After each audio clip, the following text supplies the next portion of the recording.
Hello students, हम discuss कर रहे हैं सेक्सुअली ट्रांसमिटेड डिजीज, यानी कि वो डिजीज जो कि सेक्सुअल कॉन्टैक्ट के थ्रू ट्रांसमिट होती है। हालांकि सेक्सुअल कॉन्टैक्ट के अलावा भी हमारे बहुत सारे रीजन होते हैं जिनकी वजह से ये डिजीज ट्रांसमिट हो सकती हैं एक इंसान से दूसरे इंसान को। जैसे कि हमने पहले भी बोला था कि जैसे ब्लड ट्रांसफ्यूजन है आपका, किसी इंसान को अगर आपका डिजीज है और उसका जो ब्लड है किसी दूसरे हेल्दी इंडिविजुअल को अगर आप ट्रांसफ्यूज करेंगे तो दूसरे इंसान को भी वो डिजीज होने के चांसेस रहेंगे। इसके अलावा मदर से फीटस में, मदर से बेबी में भी ट्रांसमिशन हो सकता है, जिसे हम वर्टिकल ट्रांसमिशन बोलते हैं, है ना। तो हमने पहले लेक्चर में ये देखा था कि सेक्सुअली ट्रांसमिटेड डिजीज आपकी 3 क्लास में डिवाइड होती हैं: बैक्टीरियल, वायरल एंड पैरासिटिक। ऐसी सेक्सुअल ट्रांसमिटेड डिजीज जो बैक्टीरिया की वजह से हो रही है उन्हें हमने बैक्टीरियल की कैटेगरी में डाला, जो वायरस की वजह से हो रही है उन्हें हमने वायरल की कैटेगरी में डाला, और जो पैरासाइट्स की वजह से हो रही है उन्हें पैरासिटिक में डाला। ठीक है, तो 3 क्लास में हमने डिवाइड किया था। तो फर्स्ट लेक्चर में हमने बैक्टीरियल एसटीडी को डिटेल में डिस्कस किया हुआ है। सारे हमने जितनी भी बैक्टीरियल हमारी बैक्टीरिया के थ्रू होने वाली सेक्सुअली ट्रांसमिटेड डिजीज है, चाहे वो क्लेमाइडिया है, गोनोरिया है, सिफिलिस है, इसके अलावा 3 और मैंने क्लास बताई थी आपको, कैनक्रोइड्स था आपका। ठीक है, वो सारी हमने किसमें की है, फर्स्ट पार्ट में हमने कवर की हुई है।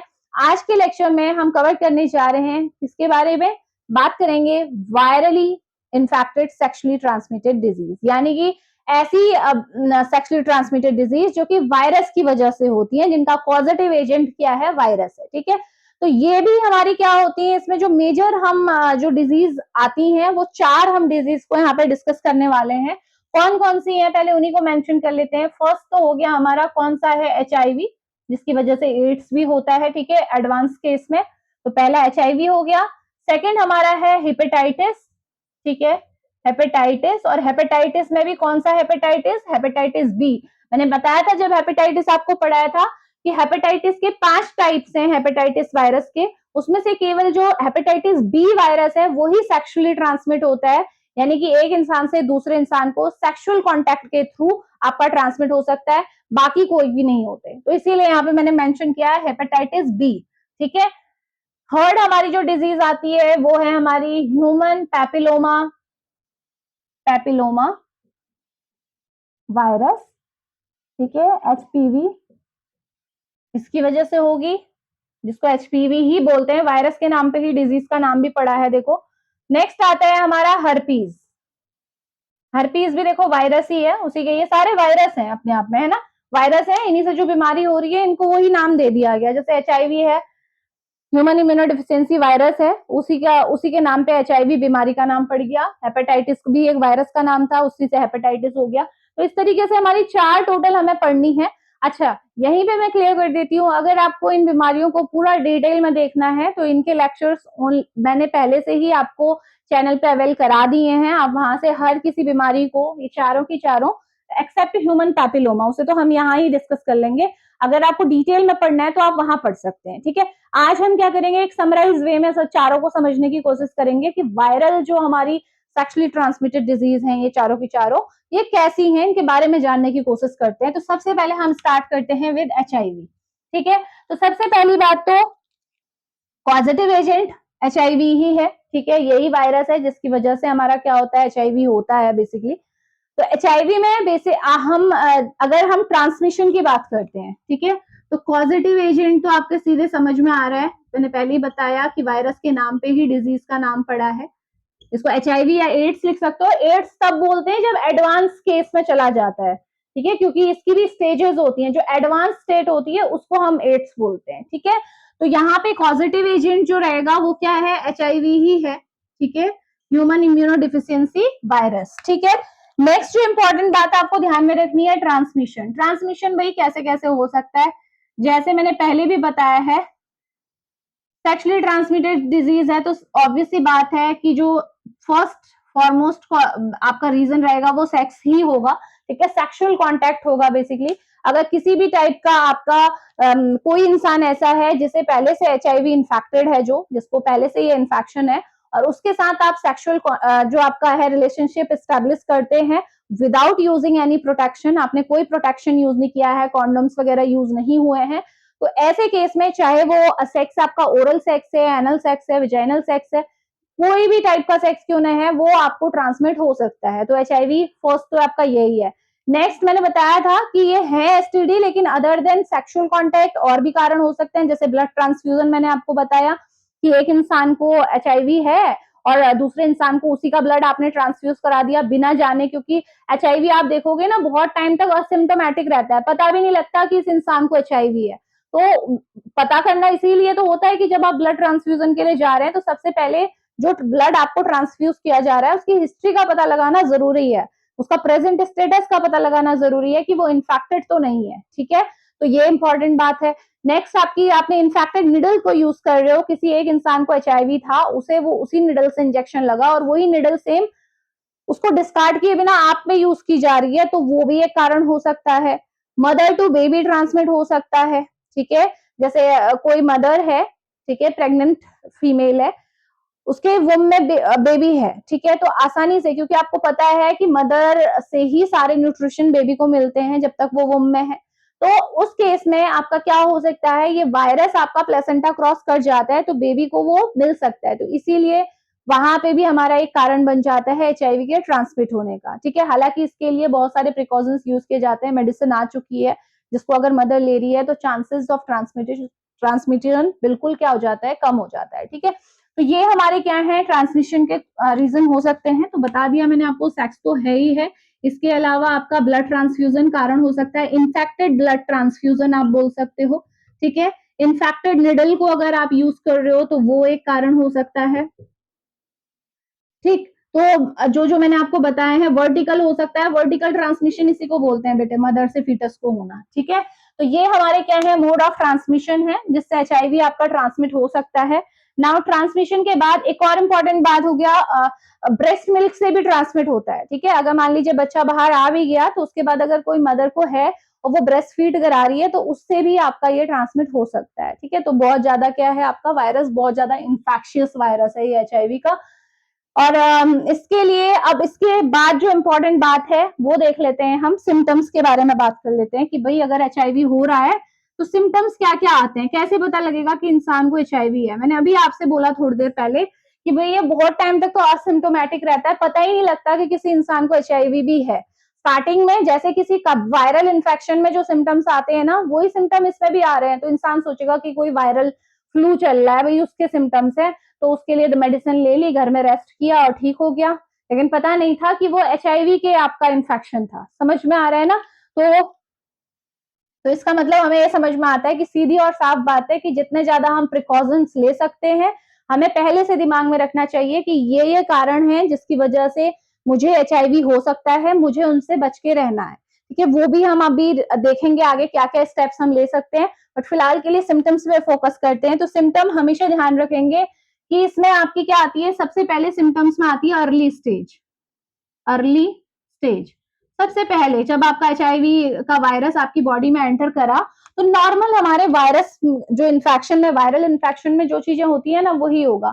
थ्रोट में थोड़ी सी खराश रहेगी, ठीक है, फीवर आ सकता है आपका, ठीक है, फटीग फीलिंग, थकावट सी फील होगी, तो वो आप सारे यहाँ पे मेंशन कर सकते हो अर्ली स्टेज में कि क्या क्या आपको होंगे। तो देखो, लिख लो, फीवर लिख लो, सोर थ्रोट लिख लो, ठीक है, यही होता है ना नॉर्मल, अगर किसी को हो रहा है तो यही होगा।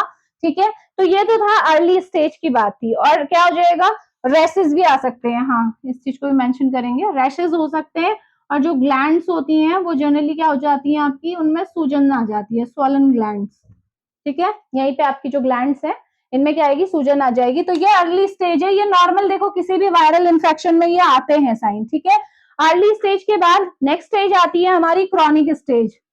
ठीक है, अब अगर आपने इस स्टेज का भी कुछ आपको पता नहीं लगा, क्योंकि देखो एक और इम्पोर्टेंट बात आपको ध्यान में रखनी है कि HIV क्योर तो हो नहीं सकता कि मैं बोल दूं कि अर्ली स्टेज में आपको पता लग गया और आपने मेडिसिन दे दी और ठीक हो जाएगा। HIV अगर किसी इंसान को एक बार हो गया तो क्योर नहीं होता है, केवल उसको सिम्टोमेटिक आप उसको रिलीफ दे सकते हो, वायरल लोड को कम कर सकते हो, ताकि जो इंसान है वो एक लंबी और अच्छी जिंदगी जी सके जितनी उसके पास है। ठीक है, लाइफ स्पैन को बढ़ा सकते हो थोड़ा, लेकिन HIV वायरस को टोटली बॉडी से हटाया नहीं जा सकता है। समझ में आ रहा है? तो पहले तो अर्ली स्टेज आएगी, ये आपको दिखाई देगा। क्रोनिक स्टेज, अब अर्ली स्टेज चली गई, ये वाला स्टेज खत्म हो गई, तो क्रॉनिक स्टेज आती है जो कि असिम्टोमेटिक होती है, असिम्टोमेटिक। इस स्टेज में जब आ जाता है इंसान तो वो ये स्टेज जो होती है ना बहुत टाइम तक चलती रहती है, कोई साइन एंड सिम्टम्स नहीं है, ठीक है। तो ये आपकी हो गई क्रॉनिक स्टेज, ठीक है। इसके बाद इंसान आ जाता है आपका एडवांस स्टेज में, एडवांस स्टेज में। अब ये एडवांस स्टेज में जैसे ही इंसान आएगा तो अब जो होता है, अब प्रॉब्लम आनी स्टार्ट हो जाती है, ठीक है। इस स्टेज में आने के बाद जो उसकी इम्यून सिस्टम है वो कॉम्प्रोमाइज होना स्टार्ट हो जाता है। तो आप बोल सकते हो कि जो इम्यून सिस्टम है, इम्यून सिस्टम जो है वो क्या हो जाएगा, आपका वीक पड़ना स्टार्ट हो जाएगा, ठीक है। इम्यून सिस्टम कॉम्प्रोमाइज होना स्टार्ट हो जाएगा इस स्टेज में आके। तो इम्यून सिस्टम अगर आपको पता है इम्यून सिस्टम वीक होगा तो क्या होगा, अपॉर्चुनिस्टिक इन्फेक्शन, इन्हीं को तो बोलते हैं। हमेशा ध्यान रखना कि जो एचआईवी का पेशेंट है कभी भी एचआईवी वायरस की वजह से डायरेक्टली नहीं मरता। वो किस वजह से मरता है, क्योंकि एडवांस स्टेज में आके ये वायरस हमारे इम्यून सिस्टम को इतना वीक कर देता है कि उस इंसान को फिर और इन्फेक्शन होने लगते हैं। बॉडी इन्फेक्शन को बचाने का काम करने वाला सिस्टम तो रहा नहीं, तो बाकी जो इन्फेक्शन है वो होने स्टार्ट हो जाते हैं। इन्हीं इन्फेक्शन को हम बोलते हैं अपॉर्चुनिस्टिक इन्फेक्शन। अपॉर्चुनिस्टिक क्यों बोला, क्योंकि इनको अपॉर्चुनिटी मिल गई है, जहां पे इनको अपॉर्चुनिटी मिलती है ये इन्फेक्शन होना स्टार्ट हो जाते हैं। क्योंकि जब किसी का इम्यून सिस्टम वीक है तो आप क्या कर रहे हो, बीमारियों को बुला रहे हो, अपॉर्चुनिटी दे रहे हो कि भाई आओ हमें इन्फेक्ट करो, ठीक है। तो पहले इम्यून सिस्टम वीक होगा, अपॉर्चुनिस्टिक इन्फेक्शन होने स्टार्ट हो जाएंगे, जैसे ट्यूबरक्लोसिस बहुत ज्यादा देखा जाता है ना इन पेशेंट्स में, और भी हमारे बैक्टीरियल वायरल इन्फेक्शन है जो होने स्टार्ट हो जाएंगे।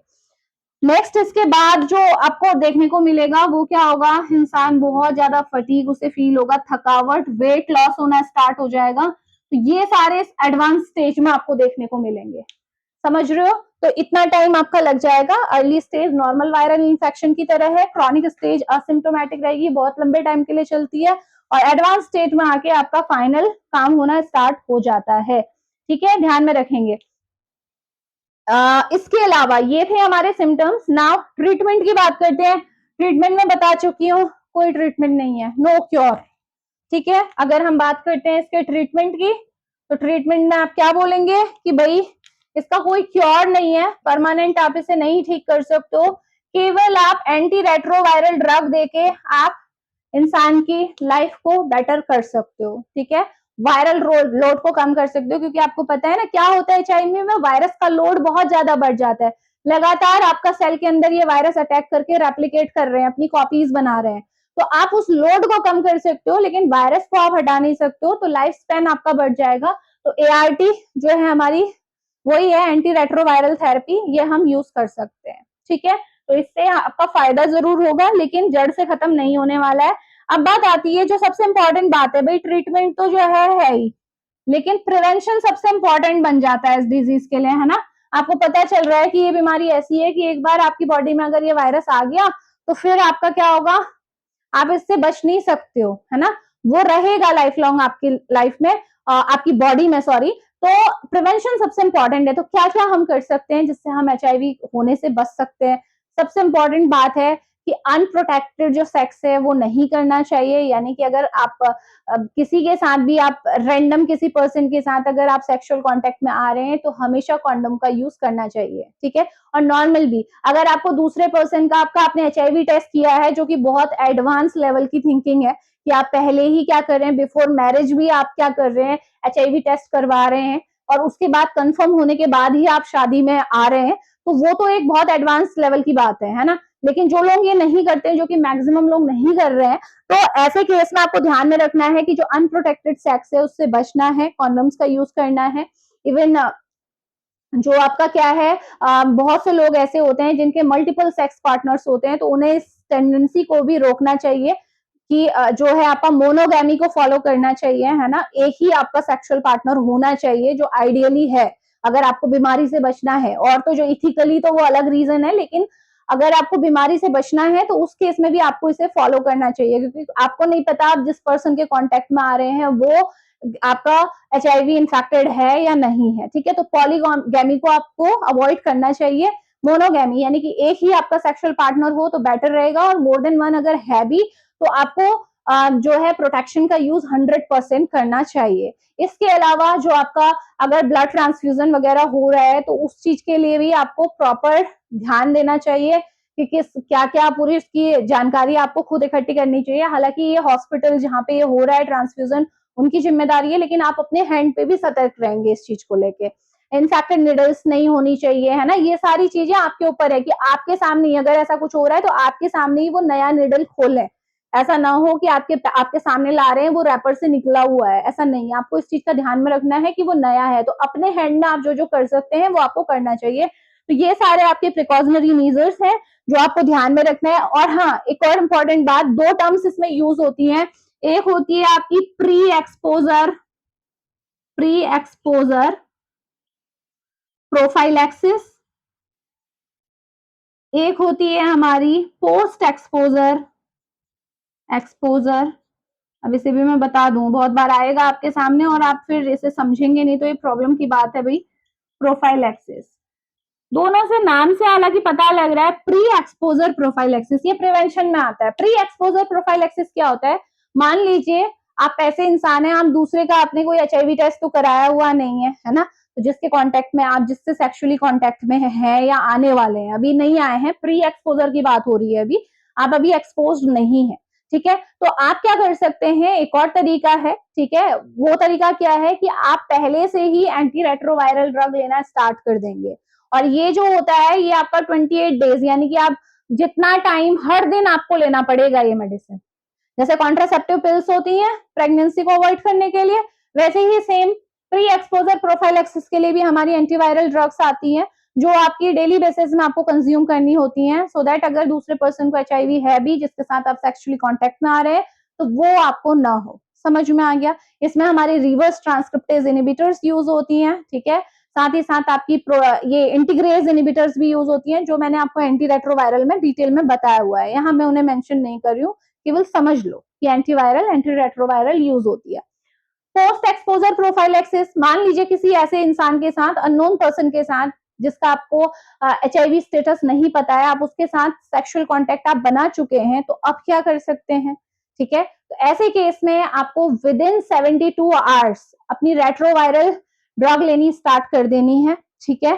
तो ये आपकी ड्रग, ये भी वही होती है। इसमें हम जनरली क्या करते हैं, रिवर्स ट्रांसक्रिप्टेज इनिबिटर और इंटीग्रेज इनिबिटर दोनों ही कॉम्बिनेशन में, यानी कि 3 ड्रग रेजिमेन होती है, 2 हमारी रिवर्स ट्रांसक्रिप्टेज इनिबिटर और एक इंटीग्रेज इनिबिटर दी जाती है। तो इससे भी आप क्या कर सकते हो, ये प्रोफाइलैक्सिस है बेसिकली, कि किसी आपको दूसरे पर्सन का पता नहीं है स्टेटस, लेकिन आप अपने लिए आप क्या कर रहे हो, प्रिकॉशंस ले रहे हो। अगर आप कांटेक्ट में नहीं आए हो तो प्री एक्सपोजर वाला लोगे, यानी कि केवल 2 ड्रग का कॉम्बिनेशन होता है ये आपका। और अगर आप किसी के कांटेक्ट में आ गए हो और उसके बाद आप ले रहे हो तो with in 72 hours of that contact आपको पोस्ट एक्सपोजर प्रोफाइलैक्सिस के अंतर्गत 3 मेडिसिन आपने, 3 ड्रग रेजिमेन आपने यूज करना है, ठीक है। तो ये था all about HIV. I hope आपको समझ में आ गया होगा कि कैसे हमारा क्या होता है एचआईवी बेसिकली।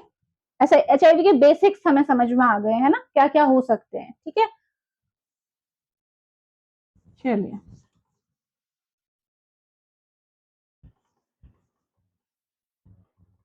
इसके बाद आ जाइए हेपेटाइटिस बी। ये मैंने आपको डिटेल में कराया हुआ है, ठीक है, हेपेटाइटिस बी। तो इसके बारे में भी मैं आपको बता देती हूँ, है ना। हेपेटाइटिस बी, सबसे पहले तो ये ध्यान में रखिए कि हेपेटाइटिस बी का जो टारगेट, जैसे एचआईवी का जो टारगेट था ह्यूमन इम्यूनो डेफिशिएंसी वायरस, इसका जो टारगेट था वो हमारा इम्यून सिस्टम था, है ना। लास्ट में जाके इसने हमारी इम्यून सिस्टम पे अटैक किया था। हमारी जो CD4 सेल्स होती हैं हमारी, ये टी हेल्पर सेल होती है, इन पे अटैक करता है, ये इसके काउंट को कम कर देता है, तो हमारी इम्यूनिटी वीक पड़ जाती है। हेपेटाइटिस बी क्या होता है, हमारे हिपैटोसाइट्स पे अटैक करता है। हिपैटोसाइट मतलब, हेपेटाइटिस नाम ही इसलिए आया इसका, हेपेट मतलब होता है, किसको बता रहा है ये, हिपैटिक को बता रहा है।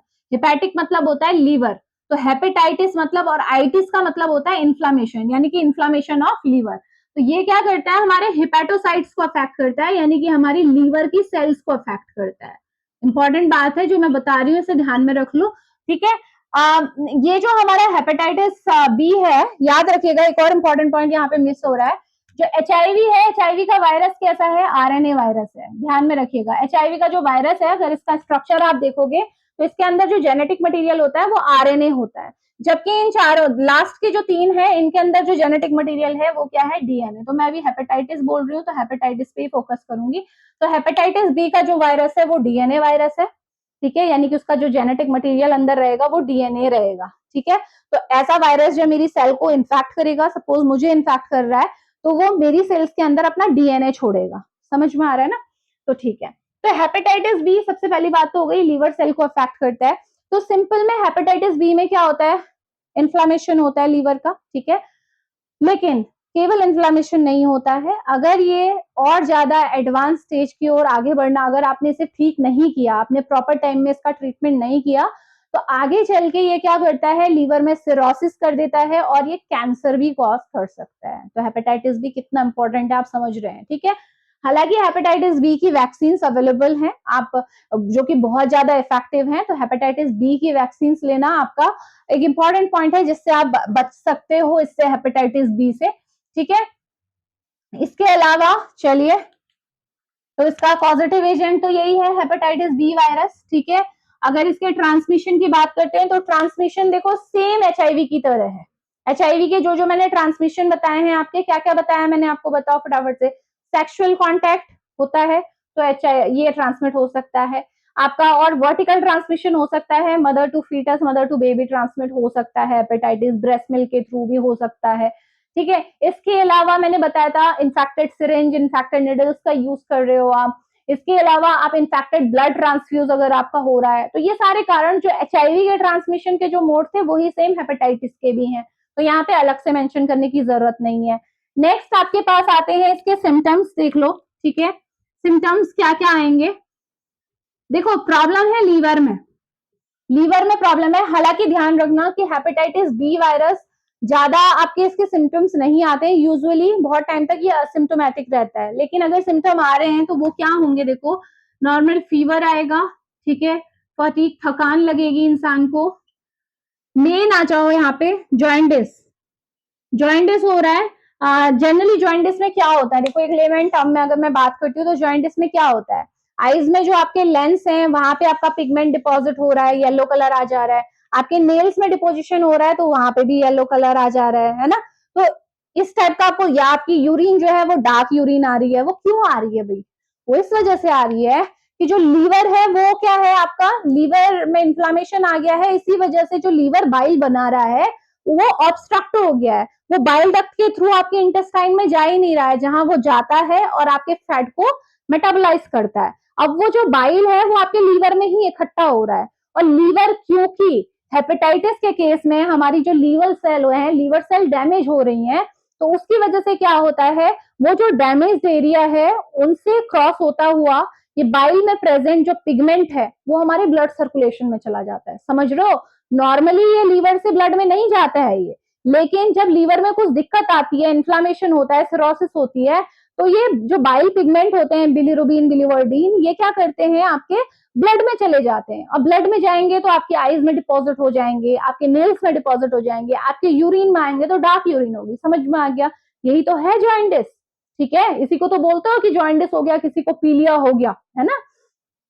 तो ये है।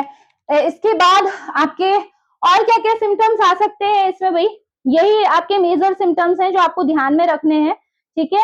इसके अलावा आपका एब्डोमिनल पेन रहेगा, ठीक, एब्डोमिनल पेन, एब्डोमिनल पेन, ठीक है। तो ये आपको ध्यान में रखना है। तो ये आपके क्या है, सिम्टम्स है। तो मैंने बताया सिम्टम्स यूजुअली नहीं आते हैं, असिम्टोमेटिक रहता है, लेकिन अगर आ रहे हैं तो ये सिम्टम्स आपको देखने को मिलेंगे हेपेटाइटिस बी वायरस के इन्फेक्शन में, ठीक है, अगर किसी को हेपेटाइटिस बी हुआ है तो, ठीक।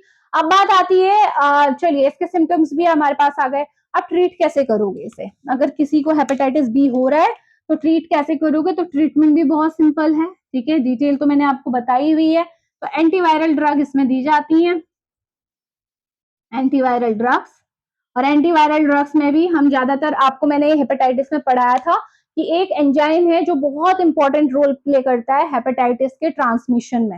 हेपेटाइटिस बी अगर हमें इन्फेक्ट करके अपनी नए वायरस बना पा रहा है, इतने सारे वायरस, तो उसके लिए एक एंजाइम बहुत ज्यादा जरूरी है, उसका नाम है डीएनए पॉलीमरेज।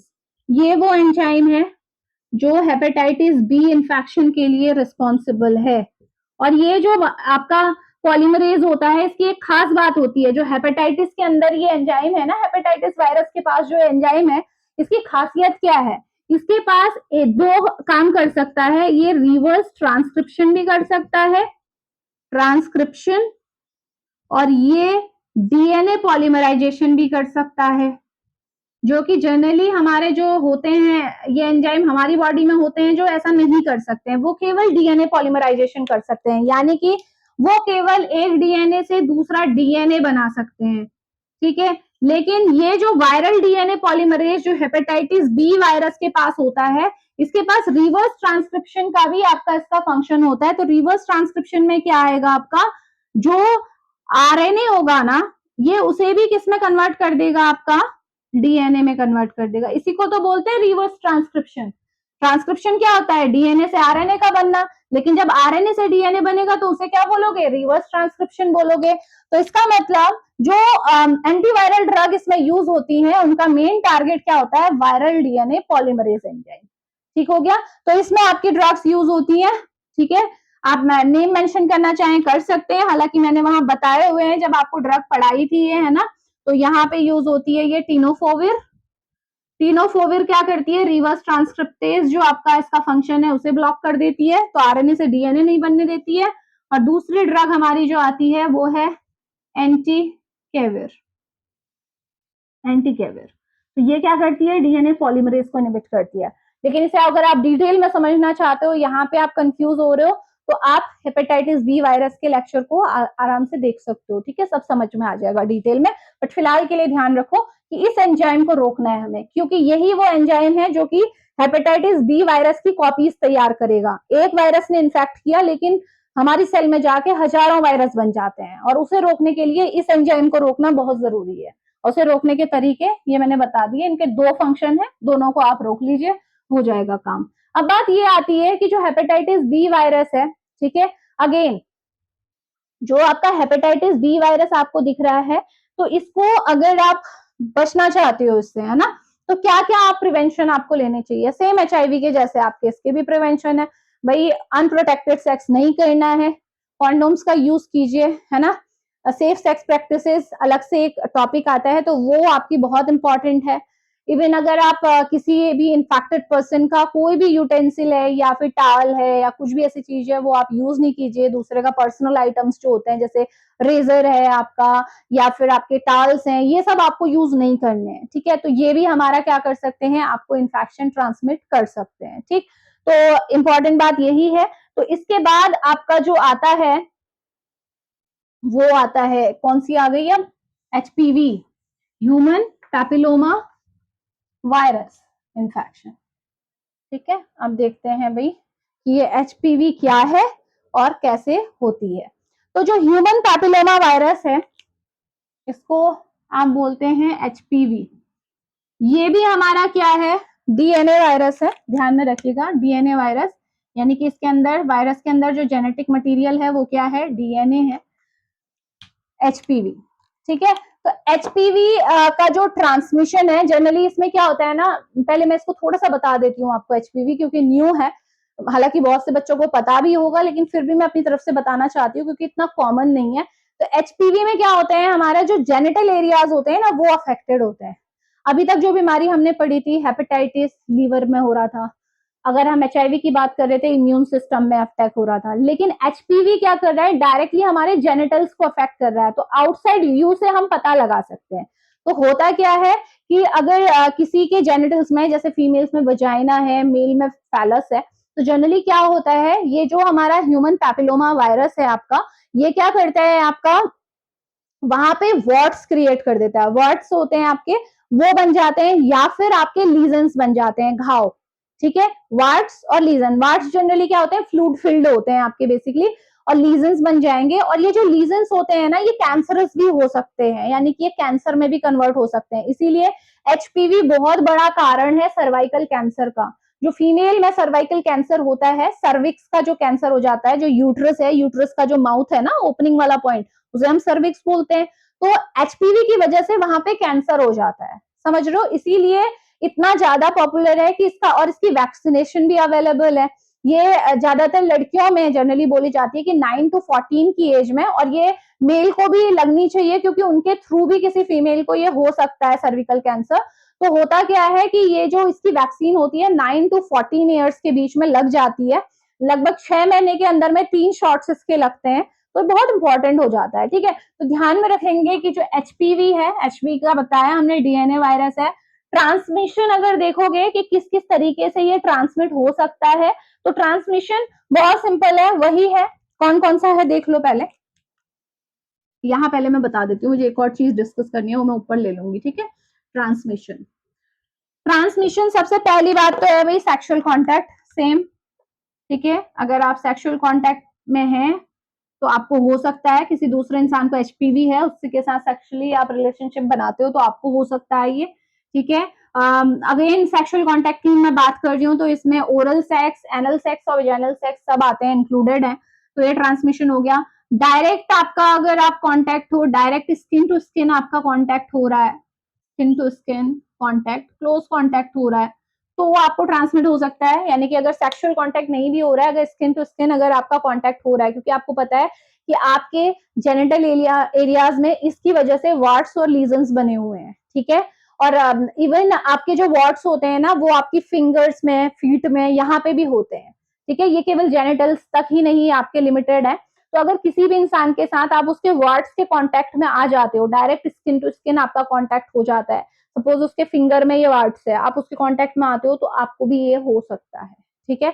तो इसीलिए direct skin to skin contact, जो कि हेपेटाइटिस और एचआईवी के साथ नहीं था, कि इसके आप कहते हैं ना हैंडशेक करने से नहीं होता एचआईवी, ना ही हेपेटाइटिस होता है, लेकिन एचपीवी हो सकता है अगर जो दूसरा इंसान जिसको एचपीवी इन्फेक्शन है उसके हैंड में कहीं पे या आपके वार्ड्स हैं और आप उसके कांटेक्ट में आ रहे हो, तो आपको हो सकता है, ठीक है। तो डायरेक्ट स्किन टू स्किन हो गया। और तीसरा कारण वर्टिकल है भाई, सेम वही बात है, वर्टिकल, वर्टिकल मतलब माँ से बच्चे को। अगर कोई फीमेल है जिसके जेनिटल एरियाज में वार्ड्स बने हुए हैं, लीजन्स बने हुए हैं, डिलीवरी के टाइम पे बच्चा, क्योंकि वेजाइनल डिलीवरी हो रही है तो वेजाइना के थ्रू बाहर आएगा और वार्ड्स के कांटेक्ट में आ गया, लीजन्स के कांटेक्ट में आ गया, तो उसे भी ये होने के चांसेस हैं, ह्यूमन पैपिलोमा वायरस इन्फेक्शन होने के, ठीक हो गया, ठीक है। तो ये हमारा क्या है, ट्रांसमिशन के मोड हो गए। अब इससे रिलेटेड एक इंपॉर्टेंट बात देखो, जो एचपीवी वायरस होता है ना, इसकी दो टाइप की स्ट्रेन होती है। एक तो होती है लो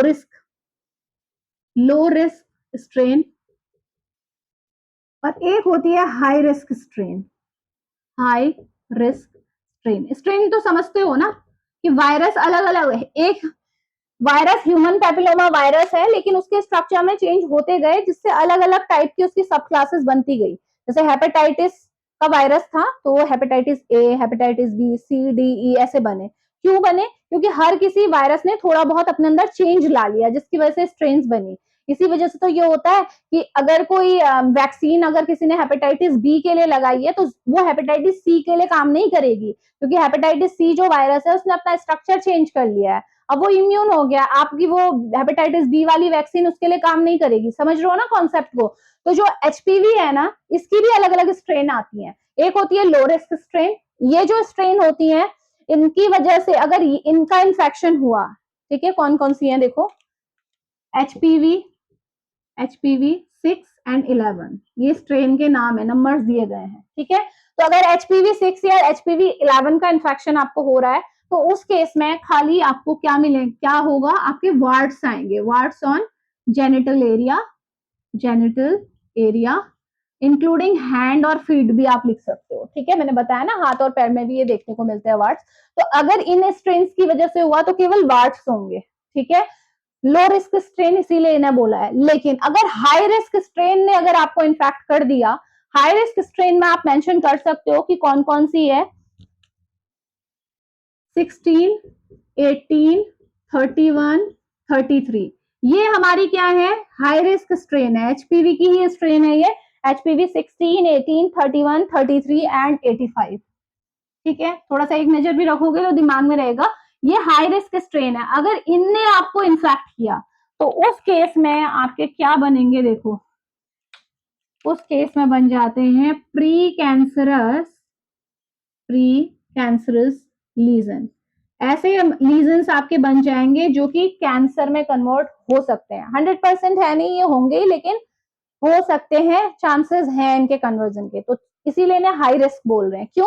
क्योंकि अगर इन्होंने आपको इन्फेक्ट किया तो कैंसर हो सकता है, जबकि जो ये लो रिस्क स्ट्रेन है, इनने अगर इन्फेक्ट किया तो सिंपल वार्ट्स होंगे जेनाइटल एरिया में, ठीक है, जिन्हें ठीक किया जा सकता है। अभी मैं ट्रीटमेंट को डिस्कस करूंगी इसके, ठीक हो गया।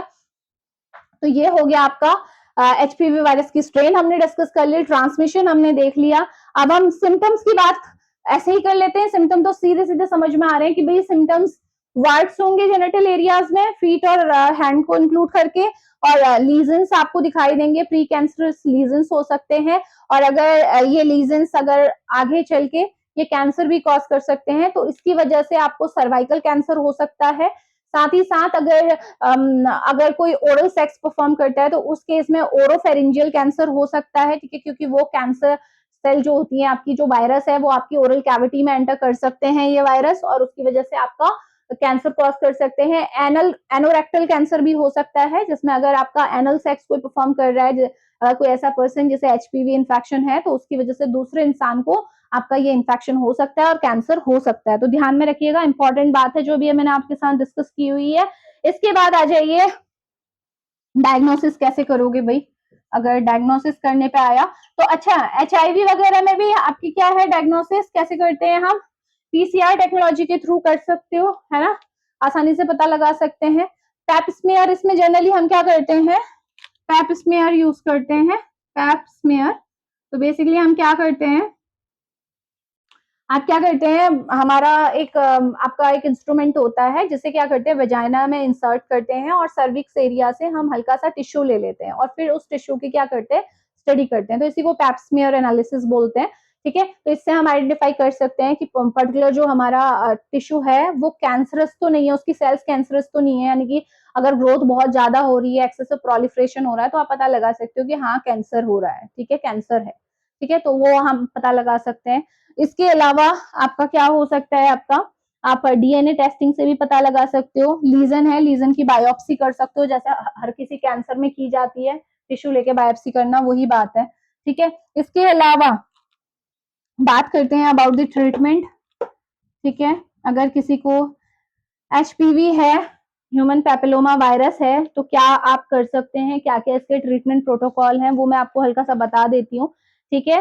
तो अगर मान लीजिए वार्ट्स हैं, ठीक है, दो चीजें हो सकती हैं ट्रीटमेंट में भी, कि एक तो है कि किसी को वार्ट्स हो रहे हैं, ठीक है, तो वार्ट्स को कैसे ठीक करना है, ये कैंसरस तो है नहीं, ठीक है, तो इसके लिए टॉपिकल एजेंट्स आते हैं, क्रीम्स आती हैं, एंटी, आप बोल सकते हो ऐसी क्रीम्स आती हैं जो कि इम्यूनिटी को सप्रेस करती हैं, जैसे इमिक्वाइड आती है आपकी, ठीक है, वो यूज कर सकते हो, पोडोफाइलोटॉक्सिन आप यूज कर सकते हो। उतना डिटेल में नहीं जाना है, बट ध्यान रखिए कि वॉट्स को अगर ट्रीट करना है तो उसके लिए टॉपिकल एजेंट्स भी आते हैं, जिन्हें हम लगा के हम ऊपर वॉट्स को ठीक कर सकते हैं। इसके अलावा क्रायोजेनिक थेरेपी भी आती है। क्रायोजेनिक मतलब होता है कि एक्सट्रीम कोल्ड की कंडीशन को क्रिएट करना, जहां पे वॉट्स हो रहे हैं, ठीक है, वहां पे हम क्या करते हैं, नाइट्रोजन गैस जो होती है, लिक्विफाइड नाइट्रोजन, उसे देते हैं, या CO2 भी यूज होती है बहुत से केस में, नाइट्रस ऑक्साइड भी यूज होती है। ये सारी गैसेस क्या होती है, इनके टेम्परेचर क्या होता है, बहुत ही लो होता है, बहुत ठंडा कॉज करती है ये।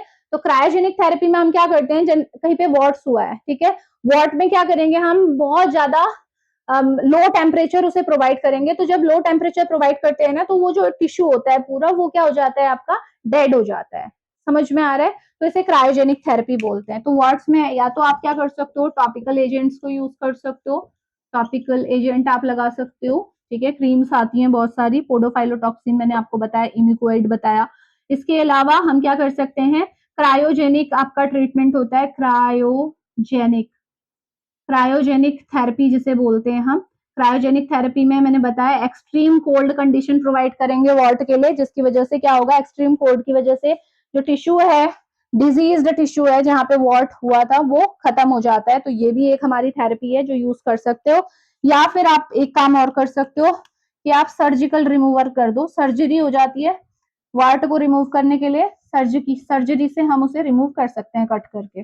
तो ये 3 टेक्निक है। वॉट अगर हुए हैं तो उसके केस में आप इन्हें यूज कर सकते हो। अब बात आता है कि भाई प्री कैंसरस अगर लीजन है, यानी कि ऐसे घाव हैं जो कि कैंसर में कन्वर्ट हो सकते हैं, अभी कैंसर नहीं हुआ है, ठीक है, प्री कैंसरस लीजन अगर हुए हैं, कैंसरस है नहीं है वो तो पता लग ही जाएगा ना सेल्स को देख के बायोप्सी से। अगर प्री कैंसरस लीजन है यानी कि अभी आपका कैंसर नहीं हुआ है, तो आप क्या कर सकते हो? तो ऐसे केस में अगर कैंसर नहीं हुआ है तो उस केस में भी हम क्या कर सकते हैं, क्रायोजेनिक थेरेपी अप्लाई कर सकते हैं, ठीक है। क्रायोजेनिक थेरेपी के थ्रू हम क्या कर सकते हैं, ये लीजन जहां पे हुआ है उस टिश्यू को डेड कर सकते हैं, ठीक है। और इसके अलावा हम क्या कर सकते हैं, एक थेरेपी होती है उसे मैं यहाँ पे मेंशन कर दूं ना, इंपॉर्टेंट है वो, लीप थेरेपी बोलते हैं उसे।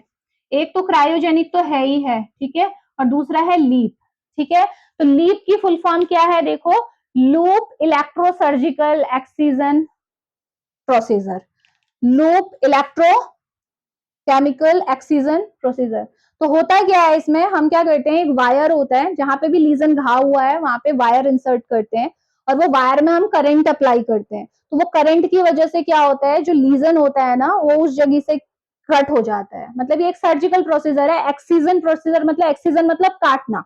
तो ये एक्सीजन जो प्रोसीजर है उसमें हम ये क्या करते हैं, लूप की हेल्प से एक इलेक्ट्रोकेमिकल हम करंट जनरेट करते हैं और उसकी वजह से वो कट जाता है। एक होता है मैनुअली सर्जरी, आप किसी नाइफ से या कुछ भी आप सर्जिकल इंस्ट्रूमेंट यूज कर रहे हो उससे कट कर रहे हो, एक है आप करंट को यूज करके आप कट कर रहे हो, बात वही है, ठीक है। तो यहाँ पे हम ये भी टेक्निक को यूज कर सकते हैं कि आपने करंट को यूज करके उस हिस्से को ही कट कर दिया, उस लीजन को ही कट कर दिया। और नेक्स्ट आ जाता है, अगर कैंसरस हो गया, अगर आपका कैंसरस लीजन हो गया, यानी कि अब कैंसर हो गया है भाई, अब क्या कर लोगे? अब तो बस एक ही तरीका है। क्या तरीका है भाई? रेडिएशन। कैंसर किसी को हो जाता है तो क्या करते हैं, रेडिएशन थेरेपी चलती है, कीमोथेरेपी चलती है, यही हम कर सकते हैं, है ना। तो इसके थ्रू ही हम क्या कर सकते हैं, ठीक कर सकते हैं। तो समझ में आ गया।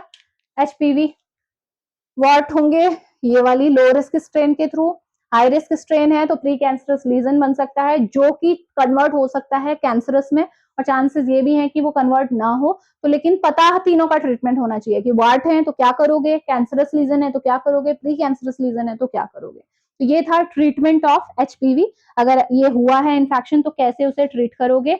और अगर प्रिवेंशन की बात करते हो तो भाई वही है, वैक्सीन लगाओ। एचपीवी की वैक्सीन अवेलेबल है 9 to 14 ईयर्स की एज में, आपका मेल फीमेल दोनों को ही लगानी चाहिए, दोनों बच्चों को लगानी चाहिए बेसिकली, क्योंकि ट्रांसमिट तो कोई भी कर सकता है ना। ऐसा नहीं है कि फीमेल में सर्वाइकल कैंसर हो रहा है तो इसका मतलब मेल को नहीं लगाना है, क्योंकि अगर ये मेल फ्यूचर में जाके ये वायरस को ट्रांसमिट करता है तो वो भी एक क्या है, प्रॉब्लम ही तो है ना। तो इसलिए आपको क्या होना है, रिस्पॉन्सिबल बनना है। तो इसीलिए आपको क्या करना है, ये जो वैक्सीन है ये देनी है। और मैंने बताया 6 मंथ के गैप में 3 शॉट्स के लगते हैं। तो ये एचपीवी की वैक्सीन लो। दूसरा, सेफ सेक्स प्रैक्टिस, यानी कि कॉन्डम्स का यूज करना चाहिए, ठीक है।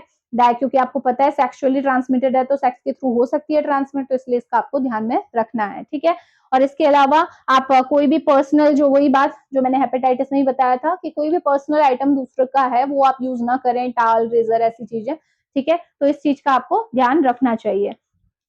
और हाँ, फीमेल्स के केस में आपको रेगुलर सर्वाइकल स्क्रीनिंग भी करानी चाहिए, क्योंकि ये कैंसर बहुत ज्यादा होता है फीमेल्स में। तो टाइम टू टाइम आप इसे क्या कराते रहिए, स्क्रीनिंग चेक कराते रहिए कि सर्विक्स नॉर्मल है या नहीं है, ठीक है। तो ये आपका एक क्या हो सकता है, प्रिकॉशनरी स्टेप हो सकता है जो आप ले सकते हैं, ठीक है, इससे बचने के लिए। अब लास्ट आ जाता है हर्पीज। ये भी मैंने आपको डिटेल में कराया हुआ है, अगर डिटेल पढ़नी है तो आप लेक्चर देख सकते हो, है ना। और अभी हम समराइज वे में कर रहे हैं तो इसे भी समझ लो। हर्पीज जो है, देखो हर्पीज मैंने आपको बताया था ये भी हमारा डीएनए वायरस होता है, यानी कि इसके अंदर भी जो जेनेटिक मटेरियल होगा वो कौन होगा, डीएनए होगा, ध्यान में रखना है आपको। लेट मी चेक, हाँ ठीक है, डीएनए होगा। और हर्पीज वायरस जो है आपका, इसकी जो स्ट्रेन है ना, मैंने बताया था हर्पीज के बहुत सारे टाइप्स होते हैं, टोटल 8 टाइप के हर्पीज वायरस हमारे पास हैं अभी, ठीक है। और उनमें से जो सेक्सुअली ट्रांसमिटेड में हम बेसिकली पढ़ते हैं, तो सेक्सुअली ट्रांसमिटेड कौन कौन से हैं वो मैं बता दूं। Herpes simplex virus, herpes simplex virus 1 and herpes simplex virus 2, HSV1 and HSV2, ये दोनों ही जो स्ट्रेन है हर्पीज सिंप्लेक्स की, हर्पीज वायरस की, ये दोनों ही क्या है आपकी सेक्सुअली ट्रांसमिटेड है, यानी कि सेक्सुअल कॉन्टैक्ट के थ्रू ट्रांसमिट हो सकती है। हालांकि जो सिंप्लेक्स 1 है इसको हम ओरल हर्पीज बोलते हैं और जबकि 2 को हम बोलते हैं जेनिटल हर्पीज। Genital herpes. तो ओरल हर्पीज क्यों बोल रहे हैं? देखो सपोज क्यों मैंने इसको भी सेक्सुअली ट्रांसमिटेड में डाला, तो क्या होता है अगर मान लीजिए किसी इंसान को आपका क्या है ओरल हर्पीज है यानी कि HSV1 है, ओरल रीजन में उसके क्या है हर्पीज वायरस इन्फेक्शन है, तो अगर ये पर्सन ओरल सेक्स परफॉर्म करता है विद अनदर पर्सन तो क्या होगा, दूसरे इंसान को तो हो जाएगा ना हर्पीज, तो क्या हुआ सेक्स के थ्रू ही तो ट्रांसमिट हुआ, हालांकि सेक्स का मोड क्या था आपका ओरल सेक्स था। समझ में आ गया। और दूसरा जो है वो तो जेनिटल हर्पीज है ही, ये जेनिटल एरियाज में होता है, बेसिकली वहां पे लीजन्स होते हैं। तो अगर ऐसा इंसान दूसरे के साथ अगर सेक्सुअल एक्टिविटी परफॉर्म करता है चाहे वो किसी भी टाइप की हो तो वहां पे आपका ट्रांसमिट होने के चांसेस रहेंगे ही रहेंगे। समझ में आ गया ना। तो 2 टाइप की हमारी स्ट्रेन हर्पीज वायरस की है जिनकी वजह से हमारा डिजीज ट्रांसमिशन हो सकता है सेक्सुअली। ठीक है, तो HSV1 एंड HSV2।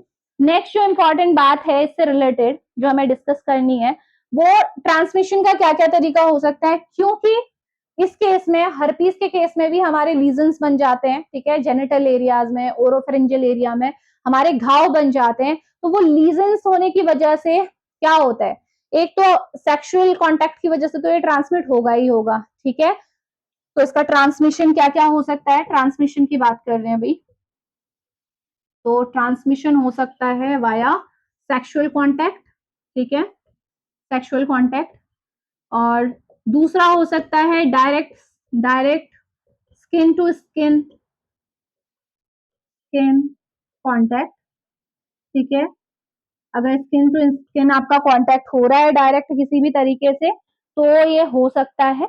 और ध्यान में ये रखना है कि ये जो हमारा क्या होते हैं, क्योंकि क्यों बोल रहे हैं, क्योंकि ओरल कैविटी में भी ये अल्सर्स आपको दिख रहे हैं, लीजन्स दिख रहे हैं, जेनिटल एरिया में भी दिख रहे हैं, तो स्किन टू स्किन अगर आप कांटेक्ट में आते हैं और इवन आप अगर किसी ऐसे इंसान को जैसे हर्पीज है और उसका पर्सनल आइटम आप यूज कर रहे हो लाइक रेजर हो गया, आपके टाल्स हो गए, ठीक है, जो भी उसके नेसेसरी जो चीजें हैं जो आप बोल सकते हो जो इंटीमेट हैं, तो उनको अगर आप यूज कर रहे हो तो आपको भी वो हो सकता है। ठीक है, तो ध्यान में रखना है direct skin to skin contact भी हो सकता है, सेक्सुअल कांटेक्ट भी हो सकता है और इवन वर्टिकल हो सकता है। सेम वही बात माँ से बच्चे को, अगर बच्चा माँ है जिसको हर्पीज है, जेनिटल हर्पीज है बेसिकली, तो अगर वो बच्चा डिलीवर कर रही है वाई वेजाइना, तो वेजाइना के अगर वो बेबी जब कांटेक्ट में आएगा तो वो हर्पीज उसे भी ट्रांसमिट हो सकता है, तो ये है वर्टिकल ट्रांसमिशन। ठीक है, तो ये तो था ट्रांसमिशन। इसके अलावा अब बात करते हैं हम सिम्टम्स के बारे में कि अगर किसी को हर्पीज है तो क्या क्या सिम्टम्स उसको आएंगे। सॉरी, तो आपको ध्यान रखना है, क्या क्या ध्यान में रखना है कि आपके इसमें सबसे इंपॉर्टेंट बात है कि पेनफुल ब्लिस्टर्स होते हैं। हर्पीज अगर किसी को है तो उसके जेनिटल एरिया में, ओरल एरिया में आपके ब्लिस्टर्स होंगे। ब्लिस्टर्स मतलब ऐसे जिनके अंदर लिक्विड फिल्ड होता है ना, तो वो ब्लिस्टर्स होते हैं, वो बहुत ज्यादा पेनफुल होते हैं। ठीक है, तो सबसे पहले पेनफुल ब्लिस्टर्स हैं, ओरल कैविटी में हो सकते हैं, आपके जेनिटल एरियाज में हो सकते हैं, एनस में हो सकते हैं अगर एनल सेक्स परफॉर्म कर रहे हैं तो। ठीक है, तो ये पहला सिम्टम तो यही है पेनफुल ब्लिस्टर्स का।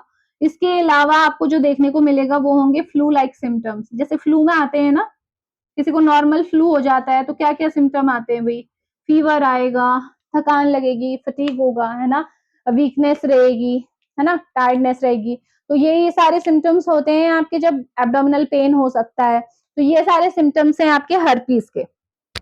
ठीक है, शुरू में। और हमेशा ध्यान रखेंगे कि हर्पीज के साथ सबसे बड़ी प्रॉब्लम मैंने आपको बताई थी, हर्पीज वायरस ऐसा वायरस है जो हमेशा आपकी बॉडी में ही रहता है। एक बार ये वायरस आ गया ना तो उसके बाद ये बॉडी में ही रह जाता है।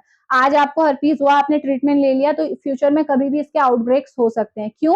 मैंने आपको बताया था कि जो हर्पीज वायरस होते हैं ये हमारे न्यूरॉन्स में जाके डोरमेंट स्टेज में बैठ जाते हैं। ठीक है, अब वो न्यूरॉन्स में बैठे हुए हैं आराम से, और फ्यूचर में कभी भी ऐसी कोई कंडीशन आती है लाइक अगर आपका इम्यून सिस्टम वीक होता है, आपकी एज बढ़ रही है, बॉडी में स्ट्रेस लेवल बढ़ रहा है, इवन फीमेल्स में पीरियड्स के टाइम क्योंकि इम्यूनिटी लो रहती है, तो ये कभी भी आपका क्या हो सकता है, आउटब्रेक हो सकता है।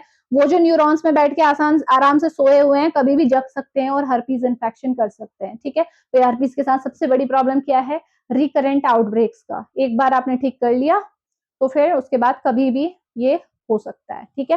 तो ये हर्पीज के साथ ये सिम्टम्स आता है, तो रिकरेंट आउटब्रेक आप मेंशन कर सकते हो। और सबसे ज्यादा जो रिकरेंट आउटब्रेक है वो HSV-2 के साथ होते हैं। HSV के साथ कम रहेगा, होता है, लेकिन HSV-2 के साथ सबसे ज्यादा रिकरेंस के चांसेस रहते हैं। नाउ आ जाइए इसके ट्रीटमेंट में। अगर किसी को हर्पीज है तो क्या करोगे भाई, कैसे इलाज करोगे? तो लाइक HIV, इसका भी कोई इलाज नहीं है। अगर वैसे बोला जाए कि कंप्लीटली क्योर नहीं है तो नो क्योर आप लिख सकते हो, लेकिन इसको आपका बचाने के लिए आपको बताया मैंने कि HSV बॉडी में ही रहता है हर समय, कभी भी आउटब्रेक हो सकता है, लेकिन HIV से कम डेंजर है भाई। HIV तो लाइफ थ्रेटनिंग कंडीशन हो जाती है। तो हर्पीज का कोई क्योर नहीं है, लेकिन हम क्या करते हैं, इसके लिए भी एंटी रेट्रोवायरल ड्रग देते हैं। कौन कौन सी है भाई, मैंने पढ़ाया हुआ है आपको। एसिक्लोविर हो गई हमारी ना, फैमसिक्लोविर हो गई, फॉस्कारनेट आती है, ठीक। बहुत सारी मेडिसिन है जो यूज होती हैं। तो जनरली अगर इनकी रेजिस्टेंस हो जाती है ना, एसिक्लोविर फैमसिक्लोविर काम नहीं कर रही है, तो तब फॉस्कारनेट देते हैं। मैंने डिटेल में पढ़ाया है हर्पीज के लेक्चर में, ठीक है। तो एंटी रेट्रोवायरल ड्रग देते हैं, लेकिन परमानेंट क्योर नहीं है, ठीक है। वही प्रिवेंशन की बात आ जाती है। प्रिवेंशन वही है भाई, क्या है, safe sex practices, unprotected sex नहीं करना चाहिए, किसी भी इन्फेक्टेड पर्सन की जो पर्सनल आइटम्स है उनको यूज नहीं करना चाहिए, है ना। तो ये इंपॉर्टेंट चीजें हैं जिसका ध्यान रखेंगे तो आप इनसे बच सकते हैं। और एक और काम आप कर सकते हैं, आपको पता है आप अपनी इम्यूनिटी को बूस्ट कर सकते हैं, क्योंकि आपको पता है जो रिकरेंस हो रही है वो कब हो रही है, जब हमारी इम्यूनिटी लो हो रही है। एज के साथ साथ इम्यूनिटी कम होती है, स्ट्रेस होता है तो इम्यूनिटी कम होती है, आपका इवन प्रेगनेंसी में पीरियड्स के दौरान इम्यूनिटी कम होती है। इसी वजह से तो रिकरेंस हो रही है, न्यूरॉन्स में बैठे हुए तभी तो जग रहे हैं हर्पीस के वायरस। तो आप ऐसा कीजिए, अपनी इम्यूनिटी को बूस्ट कीजिए, ताकि ज्यादातर केसेस में क्या होता है, ऐसा नहीं है कि हर्पीज वायरस बॉडी में आया तो वो इन्फेक्शन कर ही देगा। आपकी इम्यून सिस्टम भी तो कुछ है जो उससे लड़ेगा। तो जितना ज्यादा आप अपनी इम्यूनिटी को बूस्ट करेंगे उतना ही ज्यादा आपके लिए काम करेगा, ठीक है। तो ये है हर्पीज वायरस इन्फेक्शन। तो ये कंप्लीट हुआ हमारा वायरल एसटीडी, यानी कि सेक्सुअली ट्रांसमिटेड डिजीज जो कि वायरस की वजह से हो रही है। तो मिलते हैं नेक्स्ट लेक्चर में, बात करेंगे पैरासिटिक एसटीडी के बारे में, जो कि छोटा सा टॉपिक है लेकिन इंपॉर्टेंट है, कवर करना है। तो मिलते हैं नेक्स्ट लेक्चर में। Thank you so much.